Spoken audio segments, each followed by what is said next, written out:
Forex trading में सिर्फ luck से पैसा नहीं बनता। अगर आपको कंसिस्टेंट प्रॉफिट्स चाहिए तो आपको एक विनिंग स्ट्रेटजी बनाना बहुत ज़्यादा ज़रूरी है। आज की इस वीडियो में मैं आपको स्टेप बाय स्टेप बताऊंगा कि आप कैसे एक प्रॉफिटेबल फॉरेक्स ट्रेडिंग स्ट्रेटजी बना सकते हैं जो आपको लॉन्ग टर्म सक्सेस दे सके। देखिए, अगर आप अच्छी स्ट्रेटजी बनाएंगे तो इन फ्यूचर आप प्रॉफिटेबल रहेंगे।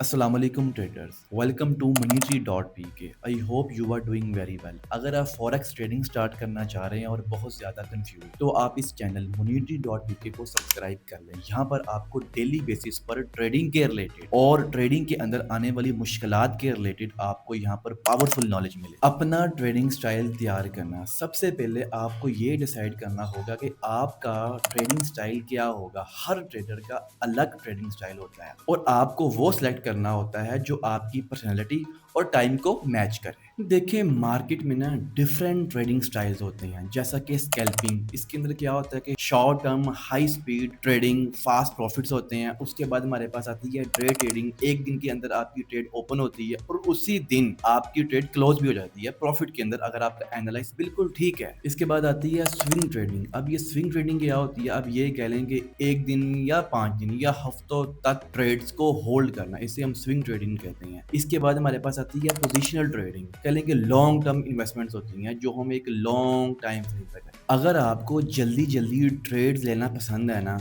तो आपके लिए स्कैल्पिंग या डे ट्रेडिंग बेटर है। और अगर आप लॉन्ग टर्म ट्रेड सोच रहे हैं तो स्विंग और पोजीशनल ट्रेडिंग आपके लिए बेस्ट ऑप्शन। देखिए, मेरी एक बात आप लोग याद रख लें, एक सक्सेसफुल स्ट्रेटजी तभी काम करती है जब आपका ट्रेडिंग सेटअप क्लियर हो और सबसे बड़ी बात कि वो आपका सेटअप डिफाइंड भी हो। देखिए, ट्रेडिंग सेटअप्स के ना इंपॉर्टेंट एलिमेंट्स कौन कौन से होते हैं? आप कह लेंगे इंडिकेटर्स होते हैं, मूविंग एवरेजेस, RSI, MACD। उसके अलावा आपके सपोर्ट और रेजिस्टेंस लेवल होते हैं, प्राइस एक्शन एनालिसिस भी शामिल होते हैं इसमें। देखिए स्टूडेंट्स, अगर आपको इंडिकेटर पसंद है ना, मूविंग एवरेज या RSI को इस्तेमाल आप कर सकते हैं। अगर आप प्राइस एक्शन को प्रेफर करते हैं तो सपोर्ट और रेजिस्टेंस लेवल का यूज कर सकते हैं आप ड्यूरिंग ट्रेडिंग। इसके बाद जो हमारा पॉइंट है वो ये है रिस्क मैनेजमेंट और मनी मैनेजमेंट। देखिए, बिना रिस्क मैनेजमेंट के कोई भी स्ट्रेटजी काम नहीं कर सकती। अगर आप अपने लॉसेस कंट्रोल नहीं ना कर सकते तो आप कभी भी एक अच्छे प्रॉफिटेबल ट्रेडर नहीं बन सकते। आप किसी भी ट्रेड में प्रॉफिट नहीं लेके आ सकते। देखिए, मैं ना आप आज एक रिस्क मैनेजमेंट का एक अच्छा और सिंपल सा रूल बता देता हूँ। देखिए कि अगर आपके पास $1000 का अकाउंट है ना, तो आप ये कह लें कि अब 1% या 2% का रिस्क लें। कह लें कि सिर्फ आप 1000 के अंदर से ना 10 या $20 का ही रिस्क लें, ताकि आपका अकाउंट वॉश ना हो और आपका रिस्क भी मैनेज रहे। देखिए, स्टॉप लॉस जरूर लगाएं। देखिए, हर ट्रेड के लिए स्टॉप लॉस लगाएं ताकि आप बहुत बड़े बड़े लॉसेस से बच सकें। देखिए, स्टॉप लॉस लगाना बहुत जरूरी। अगर आप स्टॉप लॉस नहीं लगाएंगे तो उससे होगा क्या कि आपका रिस्क मैनेज नहीं होगा और सिंपल सी बात है कि आप मार्केट आपको उठा के बाहर कर। लेकिन जो रिस्क रिवॉर्ड रेशियो होती है ना, ये आप रख लें 1/2 की या 1/3 की। अगर आप $10 का रिस्क ले रहे हैं तो आपका टारगेट कम से कम $20 होना चाहिए। देखिए, इन रूल्स को फॉलो करना बहुत ज्यादा जरूरी है। प्रोफेशनल ट्रेडर्स कभी भी एक ट्रेड पर अपना बहुत ज्यादा रिस्क नहीं लेते। या आप एक कह लें कि अगर उनका $1000 का अकाउंट है, वो एक ही ट्रेड पर $500 लगा दें। नहीं, ऐसा नहीं करते। देखिए, अगर आपकी ट्रेडिंग करनी है ना, तो आपको ये प्रोफेशनल ट्रेडर्स के बनाए हुए रूल्स फॉलो करने हैं ताकि आप एक अच्छे ट्रेडर बन सकें। देखिए, इसके बाद आती है बैक टेस्टिंग और डेमो ट्रेडिंग। देखिए, अगर आप अपनी स्ट्रेटजी को टेस्ट नहीं करेंगे ना, तो आपको कभी भी ये नहीं पता चलेगा कि आप प्रॉफिटेबल ट्रेडर हैं या नहीं। उसके बाद कह लेंगे बैक टेस्टिंग स्टेप्स कौन कौन से होते हैं। आप ऐसा कर सकते हैं कि हिस्टोरिकल चार्ट्स पर अपनी आप स्ट्रेटजी को अप्लाई करें। मिनिमम 100 ट्रेड्स लें इन्वेस्ट करने से पहले। कह लेंगे अगर आपने रियल अकाउंट पे जाना ना, तो आप अपनी बनाई हुई स्ट्रेटजी को पीछे हिस्टोरिकल चार्ट्स में टेस्ट करें और कम से कम 100 ट्रेड्स लें, ताकि आपको अपने आप पर कॉन्फिडेंट आ जाए। और जो आपने डेमो पर ट्रेड्स ली हैं, उनके आप रिजल्ट्स को एनालाइज करें, उनका विन रेट चेक करें, प्रॉफिटेबिलिटी चेक करें कि आप कितने अच्छे ट्रेडर हैं, या आपने जो ट्रेड्स ली हैं उसमें कितनी लॉस में गई और कितनी प्रॉफिट्स में गई।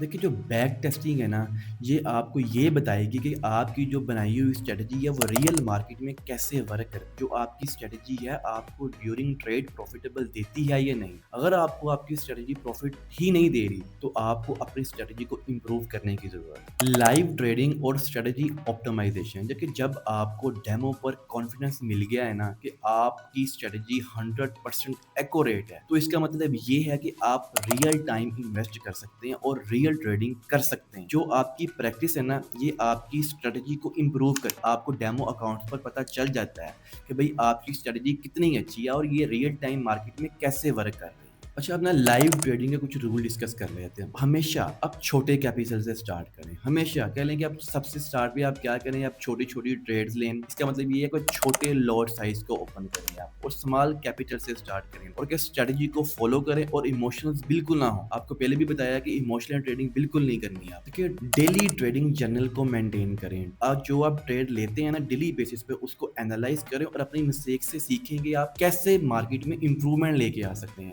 अपनी स्ट्रेटजी को कैसे बेहतर बना सकते हैं। देखिए, अगर आपने फुल टाइम फॉरेक्स ट्रेडर बनना है ना, तो आपको ये चीज़ें बहुत ज़्यादा ज़रूरी है। देखिए, एक बात याद रख लें, एक विनिंग स्ट्रेटजी की सबसे इंपॉर्टेंट बात ये होती है कि आप डिसिप्लिन से उसको फॉलो। अगर आप अच्छी स्ट्रेटजी बनाने में कामयाब हो चुके हैं, आपने अच्छी प्रैक्टिस की हुई है और आप पीछे एक ही बात बचती है, वो ये बचती है कि अगर आपने फॉरेक्स ट्रेडिंग रियल में करनी है, आप अपनी स्ट्रेटजी को डेली बेसिस पर फॉलो और उसी पर रहें। आपको कहीं ऐरा गैरा जाने की जरूरत नहीं पड़ेगी।